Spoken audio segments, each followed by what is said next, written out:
તો આગામી 2 કલાક રાજ્યના કેટલાક વિસ્તારોમાં વરસાદ પડી શકે છે। સૌરાષ્ટ્ર અને દક્ષિણ ગુજરાતમાં ગાજવીજ સાથે વરસાદની આગાહી કરવામાં આવી છે। હવામાન વિભાગે જાહેર કર્યું નાવકાસ્ટ બુલેટિન। ભાવનગર, ભરૂચ, નર્મદા વરસાદની આગાહી છે।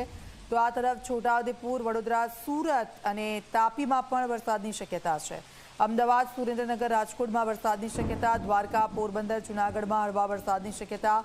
અમરેલી, ખેડા, મહીસાગરમાં હળવા વરસાદની આગાહી કરવામાં આવી છે। તો આપ જુઓ નાવકાસ્ટ બુલેટિન જાહેર કરવામાં આવ્યું છે। હવામાન વિભાગ એવું કહી રહ્યું છે કે કેટલાક વિસ્તારો એવા છે કે જ્યાં આગામી સમયમાં વરસાદની શક્યતાઓ છે।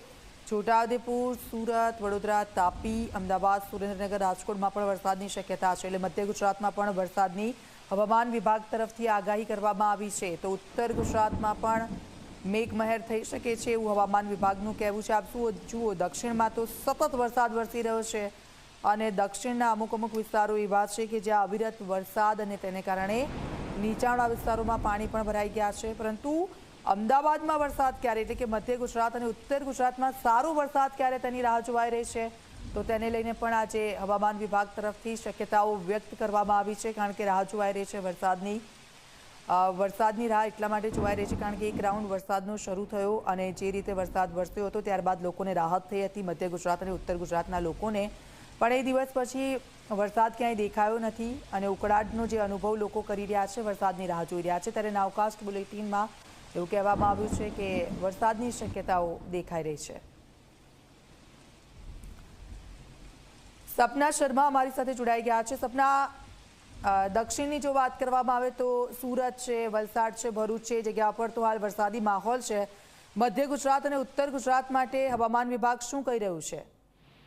બિલકુલ દીક્ષિતા, આગામી 3 કલાક માટે હવામાન વિભાગે જે નાવકાસ્ટ બુલેટિન જાહેર કર્યું હતું એમાં અલગ અલગ જિલ્લાઓ માટે હવામાન વિભાગે વરસાદની આગાહી વ્યક્ત કરી છે। આજે ક્યાંક તો યલો એલર્ટ છે, કેટલાક જિલ્લાઓમાં ઓરેન્જ એલર્ટ છે, પરંતુ આગામી 3 કલાકની વાત કરીએ તો નર્મદા, તાપી, સુરત, ડાંગ, ભરૂચ, ભાવનગર જેવા જે વિસ્તારો છે એમાં ગાજવીજ સાથે વરસાદ થઈ શકે છે। આ સાથે જ અમદાવાદ, સુરેન્દ્રનગર, રાજકોટ જેવા જે જિલ્લાઓ છે એમાં હળવા વરસાદની આગાહી વ્યક્ત કરવામાં આવી છે। જોકે આગામી હજી પણ 4 દિવસ સુધી 4 થી 5 દિવસ સુધી રાજ્યમાં વરસાદી માહોલ યથાવત રહે। 3 સિસ્ટમ સક્રિય છે। સાયક્લોનિક સર્ક્યુલેશન સાથે જે ઓફટ્રોપ જે શોર છે તે પણ અત્યારે એક્ટિવ છે। વેસ્ટર્ન ડિસ્ટર્બન્સની પણ અસર છે, જેના કારણે રાજ્યમાં વરસાદી માહોલ છે। દીક્ષિતા, બિલકુલ આભાર સપના, આપની પાસેથી અપડેટ્સ લેતા રહીશું। તો આગામી 3 કલાક વરસાદની શક્યતાઓ વ્યક્ત કરવામાં આવી છે હવામાન વિભાગ તરફથી। ગાજવીજ સાથે વરસાદની આગાહી છે।